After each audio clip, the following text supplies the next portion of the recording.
Assalamualaikum warahmatullahi wabarakatuh. Waalaikumsalam warahmatullahi wabarakatuh. Bismillahirrahmanirrahim. Alhamdulillahi rabbil alamin. Wa bihi nasta'inu ala umuri dunya waddin.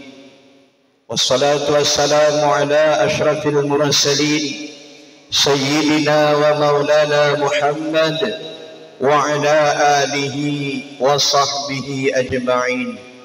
Amma ba'du. Yang dimuliakan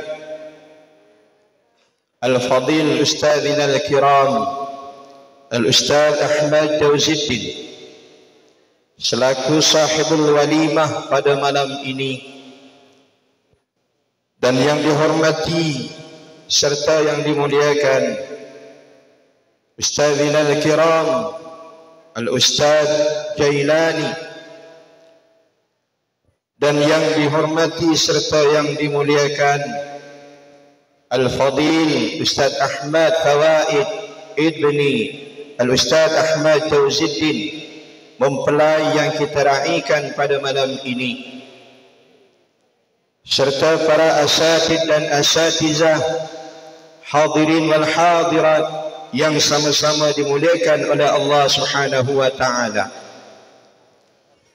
Alhamdulillah, bersyukur kita kepada Allah Subhanahu wa taala, di mana dengan limpahan rahmat dan kurnia-Nya dapat kita meraihkan majlis walimatul urus untuk Al-Fadil Ustaz Ahmad Fawaid Ibni Al-Ustaz Ahmad Tauziddin.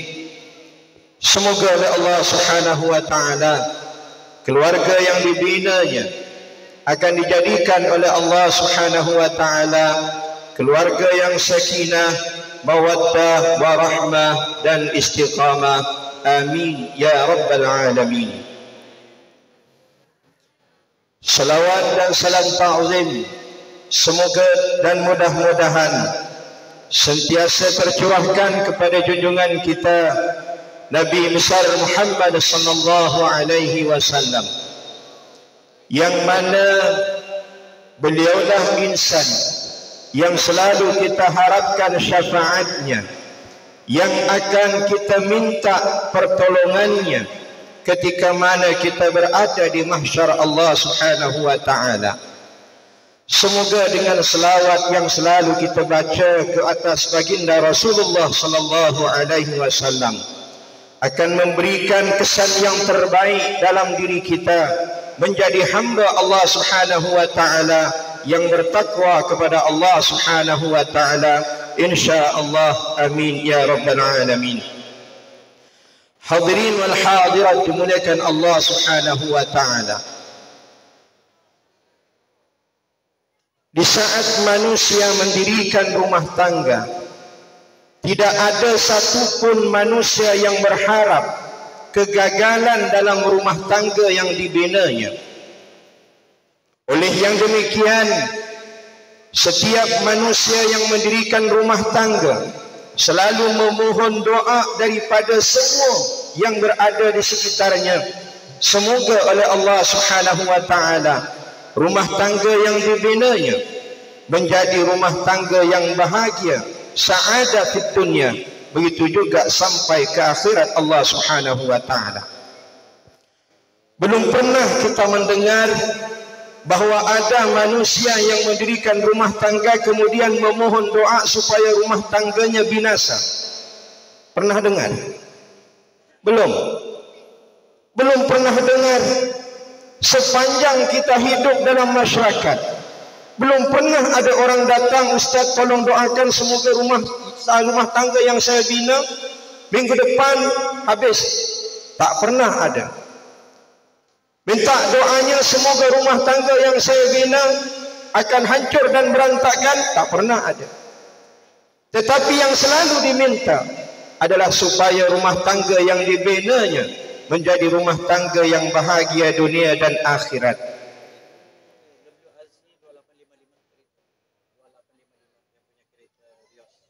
iklan WRC 2855 minta alihkan segera kenderaan anda. Terima kasih.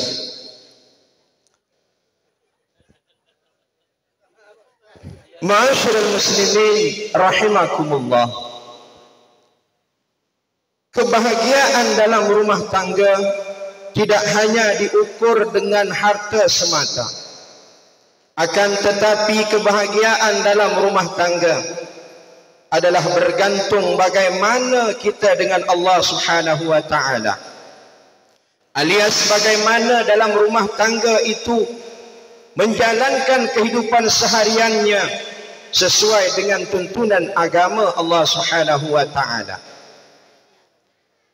Namun perlu kita ingat, walaupun manusia itu hidupnya seakan-akan bahagia, tetapi kebahagiaan ini perlu kita ketahui, ada kebahagiaan yang diberikan oleh Allah Subhanahu wa taala merupakan rahmat daripada Allah atas ketaatan yang dia lakukan. Tetapi juga ada kebahagiaan yang Allah berikan kerana merupakan istidraj daripada Allah Subhanahu wa taala.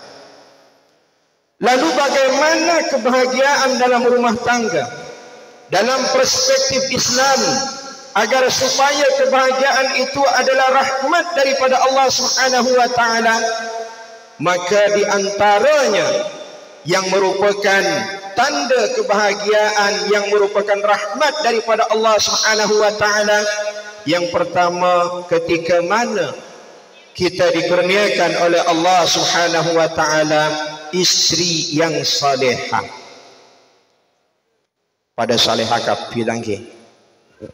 Yang perempuan salihah, yang laki-laki salih. Dan alhamdulillah yang kita raikan pada malam ini sebetulnya adalah orang yang mulia. Walaupun orangnya muda tetapi ilmunya luar biasa.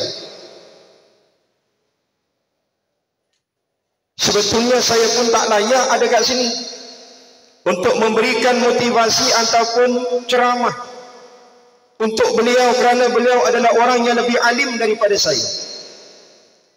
Akan tetapi apa yang kita kongsikan hanyalah semata-mata kerana kita nak mendapatkan rahmat Allah Subhanahu wa taala.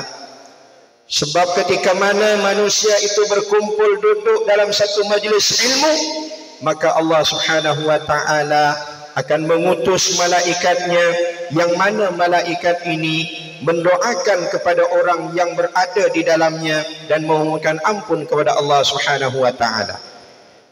Ma'asyiral muslimin rahimakumullah. Isteri yang salihah adalah merupakan ciri dalam rumah tangga yang bahagia. Kenapa dengan isteri yang salihah? Kerana dengan isteri yang salihah, rumah tangga akan menjadi sejuk. Isteri yang salihah adalah merupakan perhiasan dunia yang paling utama. Sebagaimana yang disabdakan oleh Nabi sallallahu alaihi wasallam, "Ad-dunya mata'un wa khairu mata'iha al-mar'atu salihah." Dunia adalah perhiasan, dan perhiasan yang paling terbaik adalah perempuan-perempuan yang salihah, isteri-isteri yang salihah. Bagaimana tidak ingin bahagia ketika mana kita mendapatkan seorang isteri yang salihah. Balik kerja kita disambut dengan cara yang baik, ingin tidur kita dilayan dengan cara yang baik, nak pergi kerja kita dilayan dengan cara yang baik. Inilah isteri yang salihah. Mereka pandai menjaga dirinya ketika mana suami tidak ada di rumahnya. Mereka menjaga harta benda dan anak-anak daripada suaminya dengan cara yang terbaik. Inilah ciri isteri yang salihah. Salihah kafir. InsyaAllah salihah kafir. Kafir kafir semua tak? Kita ni kan sekarang semua ada kat sini. Yang Melayu ada, Jawa ada, Madura ada, Boyan ada. Jadi rojak malam ni kita. Tapi rojaknya baguslah, alhamdulillah kan. Ma'asyiral muslimin rahimakumullah. Ini yang pertama, ciri bahwasanya rumah tangga itu bahagia apabila di dalamnya ada istri yang salihah. Istri yang selalu menemani suami, baik dalam keadaan suami itu gembira ataupun ketika mana suami itu dalam keadaan susah. Bukan ketika suami kaya, istrinya baik, bila suami miskin ditinggal mentah-mentah. Ini wal'iyadzubillah. Istri yang salihah akan membentuk rumah tangga yang menjadikan rumah tangga itu ibarat surga, tetapi juga istri itu dapat menjadikan suasana dalam rumah tangga ibarat neraka. Percaya atau tidak? Ketika mana istri ini, istri yang salihah tadi, dengan sifatnya yang baik, maka akan menjadikan lingkungan keluarganya keluarga yang menjadikan keluarga itu umpama syurga. Kerana di dalamnya diisi dengan segala kebaikan. Anak-anak dididik dengan agama. Istri-istri ini pula yang salihah tadi taat kepada suaminya. Betapa indah keluarga yang seumpama ini. Tetapi di saat istrinya tidak salihah, anak-anak pun entah ke mana pelajarannya. Kemudian dia bukan lagi taat kepada suaminya, bahkan selalu ngomel-ngomel, selalu sibuk dengan urusan suaminya. Ini istri yang kena kita didik, bergantung kepada kita juga. Sebab istri itu kita yang mimpin. Ingin kita nak istri kita salihah, bergantung pada kita. Ibarat kata pepatah, jangan harap kamu nak mempunyai istri seumpama Khadijah kalau kamu sendiri tidak seperti Nabiullah Muhammad. Bermakna kalau kita inginkan istri yang salihah, maka diri kita sebagai pemimpin dalam rumah tangga hendaklah berusaha menjadi suami yang salih. Hadirin wal hadirat dimuliakan Allah Subhanahu wa taala. Insyaallah tak panjang. Sebentar sahaja. Yang kedua, ciri rumah tangga yang bahagia itu mengikut Islam apabila di dalamnya terdapat anak-anak yang penuh dengan akhlakul karimah. Anak-anak yang baik dengan akhlak yang baik, menjalankan kehidupan beragama yang baik, maka itulah ciri keluarga yang bahagia dunia dan akhirat. Anak ini adalah harapan bagi kita selepas kita meninggal dunia. Anak bukan hanya sebagai alat untuk mencari kekayaan semata, tetapi anak itu adalah amanah daripada Allah Subhanahu wa taala yang juga dapat menjadikan kita manusia yang bahagia dunia dan akhirat, akan tetapi sebaliknya juga menjadikan kita hidup kita sengsara dunia dan akhirat. Bayangkan ketika anak-anak kita tidak tahu agama, bayangkan ketika moral anak-anak kita terjejas, apa yang akan berlaku dengan keluarga kita. Walaupun dia kaya raya, walaupun dia banyak duit, walaupun dia rumahnya besar, akan tetapi ketika moral anak, akhlak anak jatuh teruk, maka rumah tangga pun akan tercemar. Ma'asyiral muslimin rahimakumullah. Maka untuk mendidik anak ini, kata pepatah, melentur buluh biar dari rebungnya. Mendidik anak mesti daripada anak itu kecil. Ingin anak yang saleh, ingin anak yang salihah, maka tunjukkan mereka ke jalan agama Allah Subhanahu wa taala. Ini ciri rumah tangga yang bahagia. Bahwasanya dalam lingkungan keluarga itu terdapat anak-anak yang saleh dan salihah. Alangkah bahagianya kita ketika mana anak kita mampu mengerjakan salat. Alangkah bahagianya kita kalau anak-anak kita mampu membaca Al-Quran. Alangkah bahagianya kita kalau anak-anak kita ini faham agama. Kenapa? Sebab di saat kita meninggalkan alam ini, Rasulullah sallallahu alaihi wasallam mengatakan, "Idza mata ibnu Adam, inqata'a amaluhu illa min thalathah." Apabila manusia itu meninggal dunia, semua amalannya terputus melainkan 3 perkara sahaja. Yang pertama, sedekatun jariyah, sedekah yang jariyah. Yang kedua, wa ilmun yuntafa'u bih, ilmu yang dimanfaatkan. Sedang yang ketiga kata Nabi sallallahu alaihi wasallam, wa waladun salih yad'ulah, anak yang saleh yang mendoakan orang tuanya. Ma'asyiral muslimin rahimakumullah. Cuba kita bayangkan ketika mana kita meninggalkan alam ini, alam yang sementara, yang kita sekarang ini pun sudah kesuntukan masa. Tak banyak masa yang kita boleh gunakan kerana tanda-tanda kiamat semakin nyata di hadapan kita. Tetapi kebanyakan manusia ini, kata Allah Subhanahu wa taala, mereka terlena dengan dunia. Mereka selalu sibuk dengan urusan dunia sehingga lupa kepada Allah Subhanahu wa taala. Lupa untuk mendidik anak-anak soal agama. Terus terang saya katakan, betapa hati ini merasa sakit, betapa saya merasa marah ketika mana pendidikan agama dipandang sebelah mata. Ini kisah nyata. Ini luahan seorang guru agama, di mana beliau selalu terkadang memuat naik status secara pribadi. Betapa sedihnya saya ketika mana anak-anak ini memandang sekolah agama itu hanyalah sebelah mata sahaja. Cubalah andai kata anak-anak ataupun orang tua ini menjadikan sekolah agama, mengambil berat tentang sekolah agama sebagaimana sekolah kebangsaan. Rasa hati saya sakitnya minta ampun. Geram pun ada. Kenapa?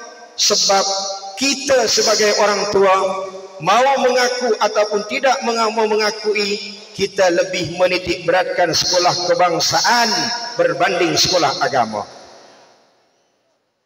Betapa semangat kita nak kejutkan anak-anak untuk pergi sekolah kebangsaan, tetapi betapa lemahnya kita untuk memaksa anak-anak kita hadir di sekolah agama.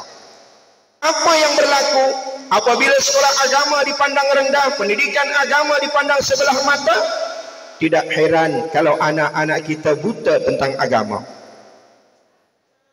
Ma'asyiral muslimin rahimakumullah. Ingin rumah tangga yang bahagia, anak-anak dalam rumah tangga itu terdiri daripada anak-anak yang saleh dan salihah. Bermula daripada mana? Bermula daripada kita. Bermula daripada diri kita sebagai orang tua, sebagai kepala dalam rumah tangga. Dimulakan dengan cara apa? Dengan memperbaiki salat kita. Ma'asyiral muslimin rahimakumullah. Walaupun kata pengerusi majlis tadi kena menyentuh semua aspek dalam hal pernikahan, tetapi bagi saya apa yang terpenting adalah isu-isu semasa. Bukan hanya bercerita tentang perkahwinan ataupun pernikahan sahaja, tetapi hal-hal yang terkait dengannya dalam urusan rumah tangga, termasuk bagaimana kita nak mendidik anak-anak dalam rumah tangga kita. Salat ini sangat penting. Salat itu adalah merupakan tiang agama kita. Dengan salat ini maka akan memperbaiki kehidupan kita. Kehidupan kita, bagaimana salat kita kepada Allah Subhanahu wa taala. Adakah salat yang kita lakukan ini mampu mencegah daripada diri kita melakukan perkara yang buruk dan mungkar, ataukah kita hanya setakat melepaskan tanggungjawab sahaja? Ini salat yang 5 waktu. Nak mendidik anak bermula daripada salat kita. Nak mendidik anak bermula daripada salat anak-anak kita. Kenapa demikian?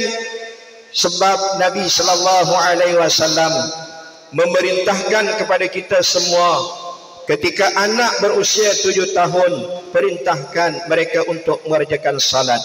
Namun alangkah malangnya, berapa ramai anak-anak yang berumur 7 tahun tahu melaksanakan salat. Ini yang perlu ditanamkan dalam diri kita.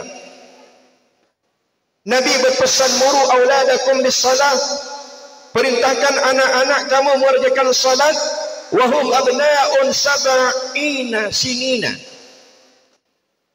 Sedangkan mereka itu berumur 7 tahun. Perintahkan anak kamu mengerjakan salat ketika mana mereka umur 7 tahun. Bermakna perlu saya tekankan pada diri saya pribadi, bahwasanya anak-anak mesti tahu mengerjakan salat sebelum umur 7 tahun.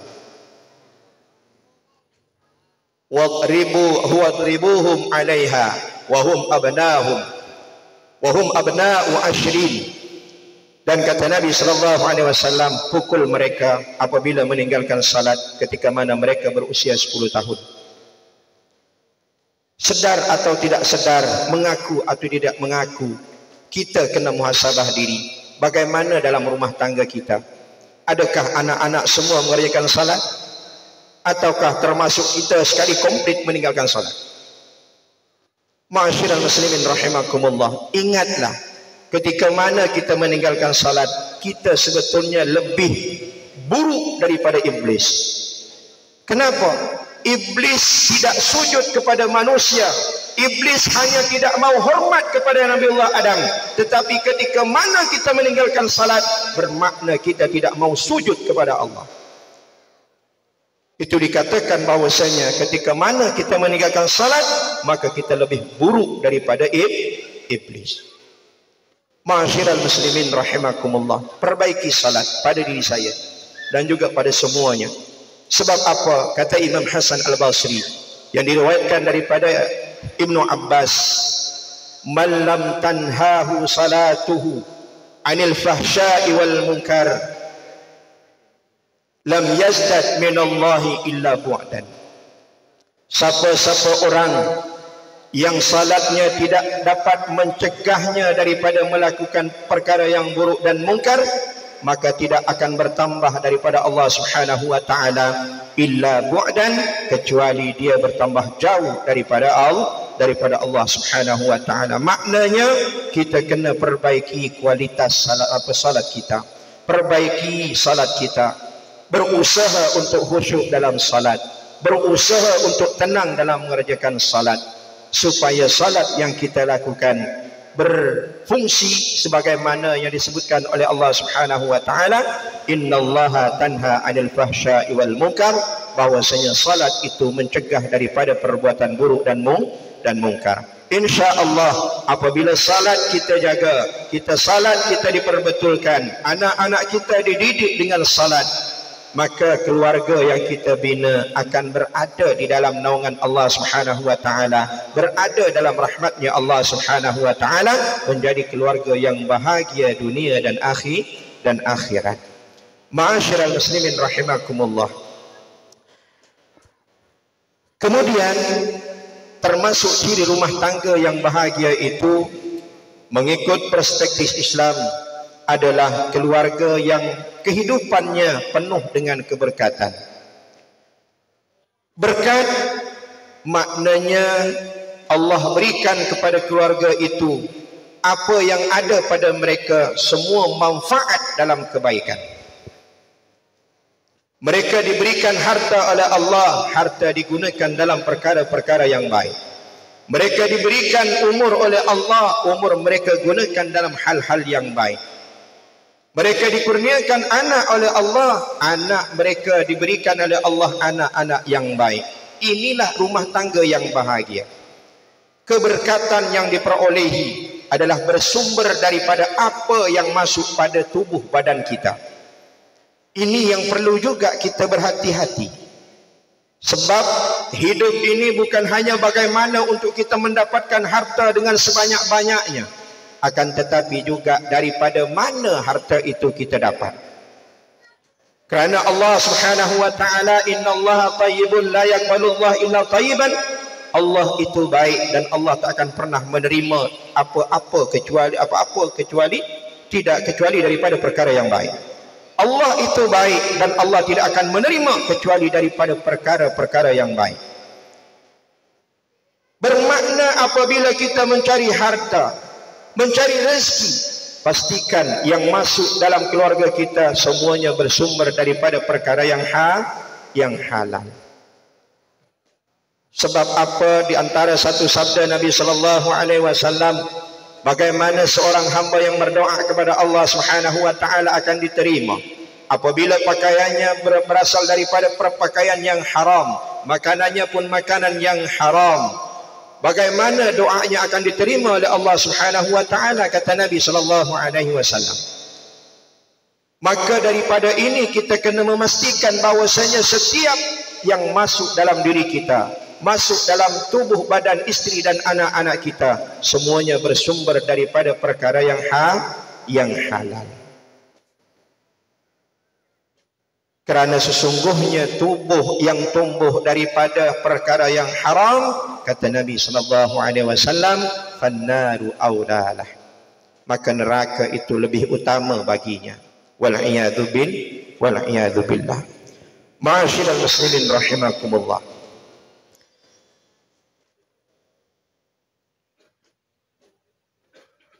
Kemudian dalam rumah tangga itu juga, kalau kita mengharapkan rumah tangga yang dibina menjadi keluarga yang bahagia, maka hendaklah dalam keluarga itu selalu ada yang namanya perasaan kasih sayang antara suami dan isteri, antara anak-anak dan orang tua, antara orang tua dan anak-anak. Perasaan kasih sayang ini sangat penting. Bukan hanya perasaan cinta, tetapi kasih dan sayang. Kalau hanya cinta, kadang-kadang kalau tanpa perasaan kasih dan sayang, cintanya habis masa, tempo, maka hilanglah cinta itu. Bila cintanya pun hilang, kasih sayang pun tak ada, tercerailah rumah tangga. Tapi di saat kasih sayang ada, Masya Allah, luar biasa. Coba angkat tangan, siapa yang nak pergi kerja cium isteri? Coba angkat tangan. Coba angkat tangan. Siapa yang nak pergi kerja, salam dengan isteri, cium isteri dia? Alhamdulillah.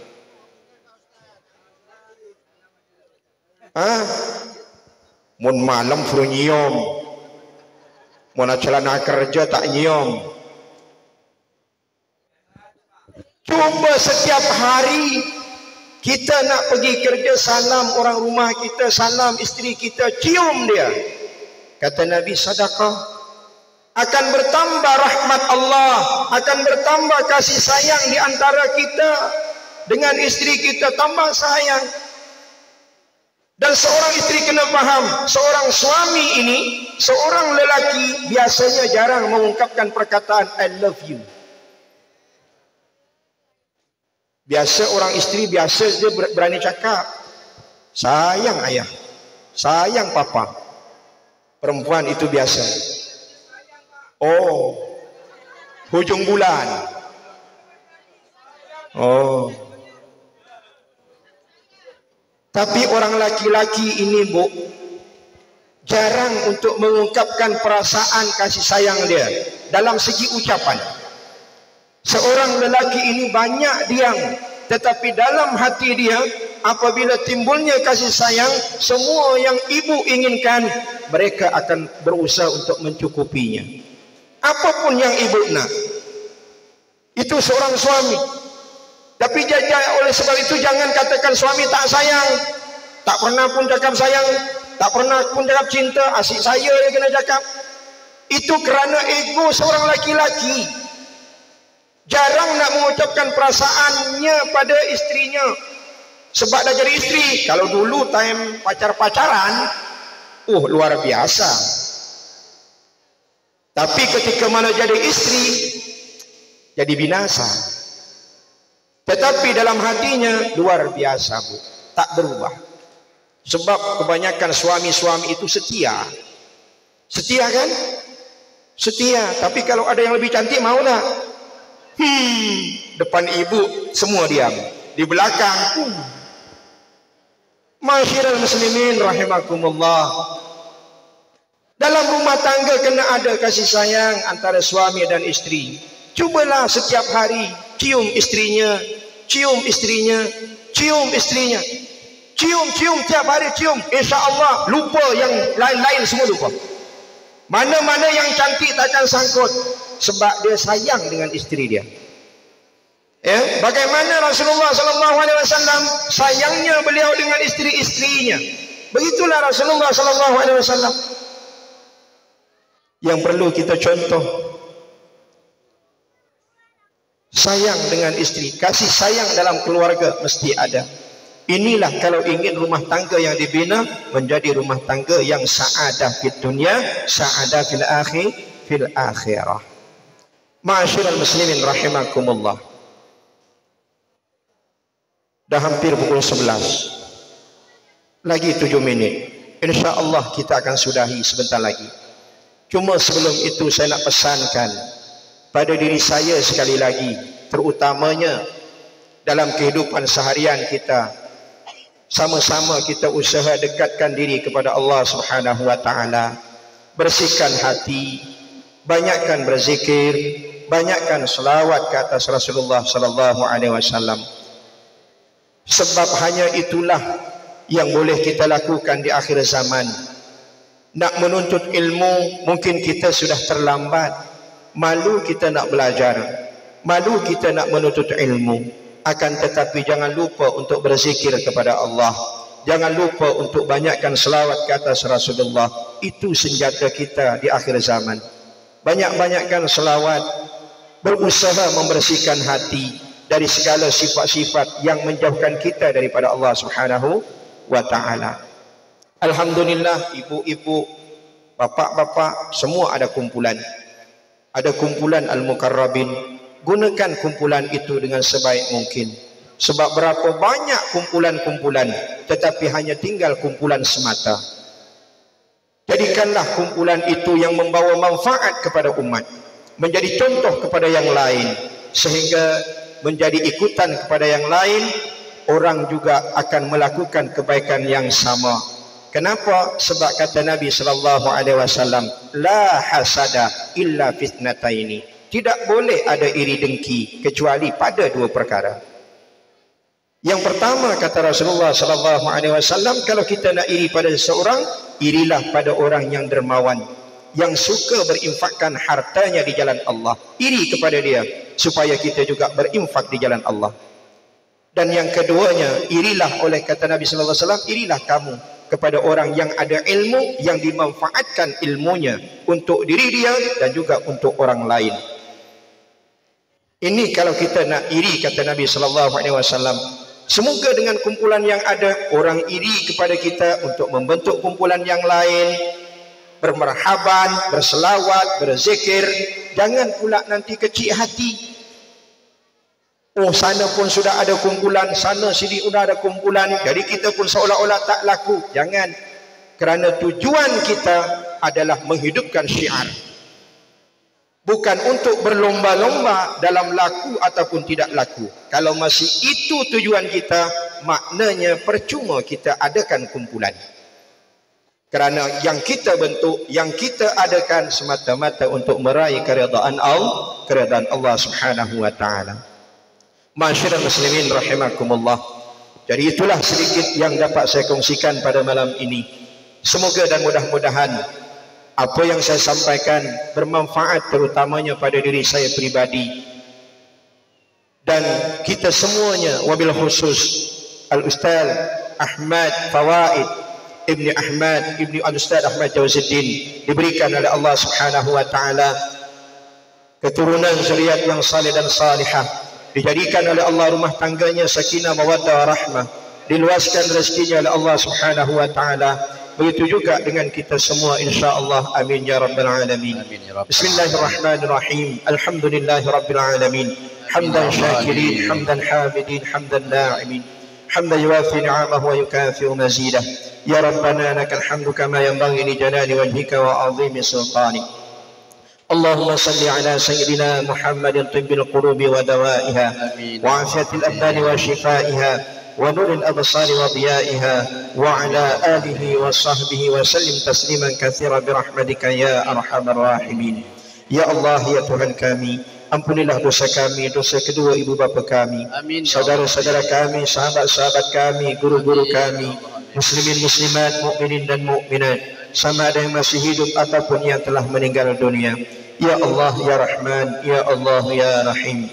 Ya Allah, satukanlah kedua mempelai ini ya Allah, sebagaimana Engkau menyatukan Nabiullah Adam dan Hawa. Lembutkanlah hati keduanya dan satukanlah keduanya sebagaimana Engkau melembutkan hati Nabiullah Sulaiman dan Balqis. Ya Allah ya Rahman, ya Allah ya Rahim. Lembutkanlah hati keduanya ya Allah, satukan keduanya ya Allah sebagaimana Engkau melembutkan hati Nabiullah Yusuf dan Zulaikha. Ya Allah, satukan keduanya ya Allah dan lembutkan hati keduanya ya Allah sebagaimana Engkau menyatukan dan melembutkan hati Nabiullah Musa dan Safura. Satukan keduanya ya Allah dan lembutkan hati keduanya ya Allah sebagaimana Engkau menyatukan dan melembutkan hati Nabiullah Muhammad sallallahu alaihi wasallam bersama Sayyidatina Khadijatul Kubra wa Aisyah wa ghairihima birahmatika ya arhamar rahimin. Ya Allah ya Tuhan kami, kurniakanlah kepada keduanya ya Allah keturunan zuriat yang saleh dan salihah. Murahkanlah rezekinya ya Allah, permudahkan apa jua urusannya ya Allah. Ya Allah ya Rahman, ya Allah ya Rahim. Amin. Kami juga mohon kepadamu ya Allah, jadikanlah kami ya Allah dari kalangan hamba-hambamu yang selalu bersyukur di atas segala nikmat yang Kau kurniakan kepada kami ya Allah. Jadikan kami dari kalangan hamba-hambamu yang selalu bersabar di atas segala musibah yang Kau timpakan kepada kami ya Allah. Jadikan kami dari kalangan hamba-hambamu yang ikhlas dalam beramal. Jadikan kami dari kalangan hamba-hambamu yang taat kepada Engkau dan Nabi Muhammad sallallahu alaihi wasallam. Basahilah lidah kami ya Allah dengan bacaan zikir dan selawat ke atas Nabi Muhammad sallallahu alaihi wasallam. Jadikanlah anak-anak kami ya Allah menjadi anak-anak yang saleh dan salihah. Jadikan anak-anak kami ya Allah menjadi anak-anak yang ahli ibadah. Jadikan anak-anak kami ya Allah menjadi anak-anak yang ahli Al-Quran. Jadikan anak-anak kami ya Allah menjadi anak-anak yang ahli ilmu. Kurniakanlah kepada kami dan mereka kefahaman agama ya Allah. Kuatkanlah keimanan kami dan keimanan mereka. Selamatkan akidah kami dan akidah mereka ya Allah. Kurniakanlah kejayaan kepada kami dan juga mereka kejayaan dunia dan akhiratmu ya Allah. Ya Rahman, ya Allah, ya Rahim. Ya Allah ya Dzal Jalali wal Ikram. Jadikanlah kami ya Allah, keluarga kami ya Allah menjadi keluarga yang selalu mendapat rahmat dan juga mendapat keberkatan serta keridaan-Mu ya Allah. Tanamkanlah dalam diri kami perasaan kasih sayang ya Allah antara kami dan pasangan kami ya Allah, antara kami dan anak-anak kami ya Allah. Ya Rahman, ya Allah, ya Rahim. Ya Allah ya Dzal Jalali wal Ikram. Allahumma sallimna wa sallimhum min kulli afatid dunya wa adzabil akhirah وفتناتهما وبليتهما إنك على كل شيء قدير. اللهم ربنا ظلمنا أنفسنا وإن لم تغفر لنا وترحمنا لنكونن من الخاسرين. ربنا اغفر لنا ولإخواننا الذين سبقونا بالإيمان ولا تجعل في قلوبنا غلا للذين آمنوا ربنا إنك رؤوف رحيم. اللهم ربنا آتنا في الدنيا حسنة وفي الآخرة حسنة وقنا عذاب النار. وصلى الله على سيدنا محمد وعلى آله وصحبه وسلم والحمد لله رب العالمين. Ma'asyiral muslimin rahimakumullah. Saya sudahi sampai di sini. Sekiranya ada salah dan silap, terkasar bahasa, menyinggung perasaan, ada yang sakit hati dan seumpamanya, saya atas nama diri saya pribadi mohon ampun dan maaf yang sebesar-besarnya. Aqulu qouli hadza wa astaghfirullahal azim li wa lakum. Wassalamu alaikum warahmatullahi wabarakatuh. Waalaikumsalam.